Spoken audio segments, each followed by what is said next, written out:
Greetings. This is a continuation, part 2 of my day 150 update on Nancy Guthrie. I'm just sitting in my car. My phone is overheating. We are hot enough here. I know that Tucson and Phoenix have 37 degrees. We're hovering around 30 here in Canada, so it's hot enough. My phone will heat up, so I'm going to continue. I was reading you part of the FedEx typed letter that has gone out to Nancy Guthrie's children, Annie and Savannah. This was sent on day 142 missing on June 22nd from the FedEx office, East Washington Street, Phoenix. And I was reading part of it to you. And I was saying in this letter to Savannah that I ultimately feel that if I hand over all of the documents, all of the information with respect to the entire case, I feel this is way too overwhelming. And ultimately what this letter says is that information should really be going to Cameron, not the girls. And in the meanwhile, though, the most pertinent information I wanted Savannah to have is with respect to perpetrator 3. So this is a continuation from my video that just went out. It says, I have been driven by your mother and I have arrived in Phoenix June 10, conducting a 7-day search in 110 degrees weather to confirm the details that your mother has provided me. I have narrowed the possible holding location down to now only 2 locations. I know she is buried in red earth, and I have searched areas with red earth.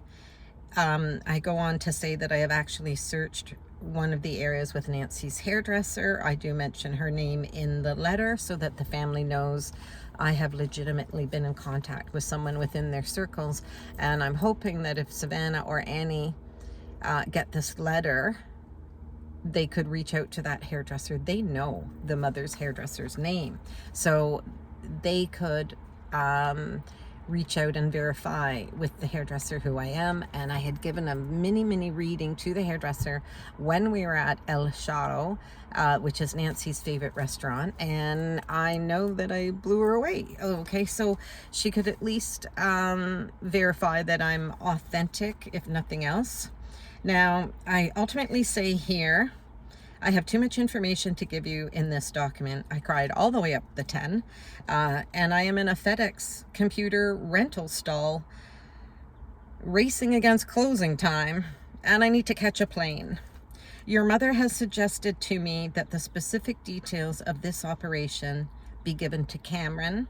She tells me he will know what resources to call upon to verify my information.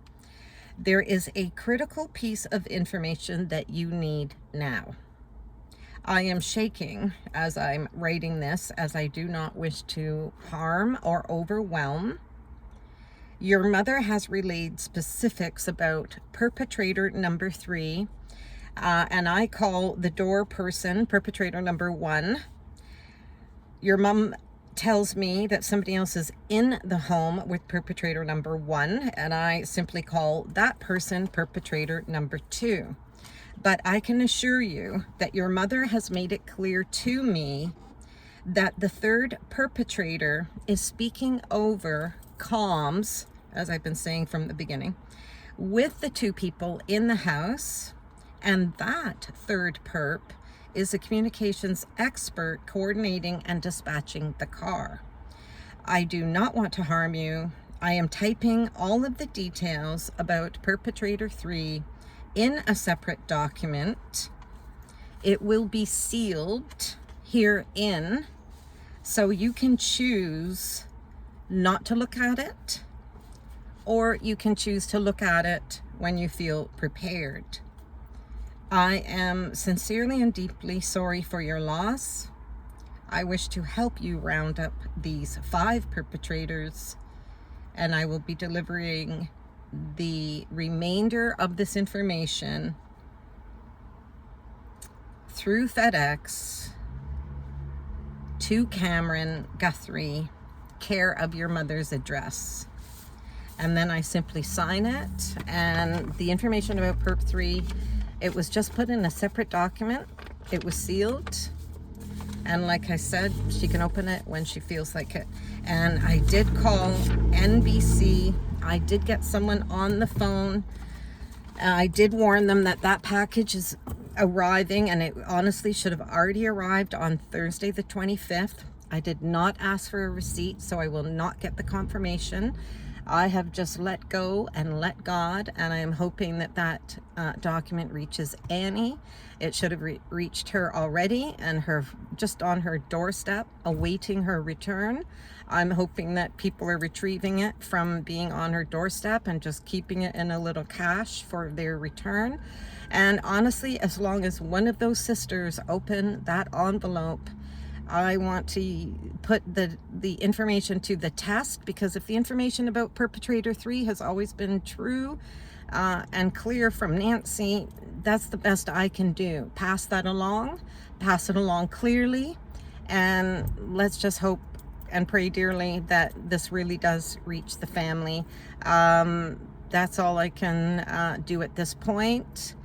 They have my email address, not my contact information otherwise, but quite frankly, anybody searching for me in Canada, you get all my business pages and you're going to see my phone number. So if somebody wants to hunt down my phone number, that's going to be easy.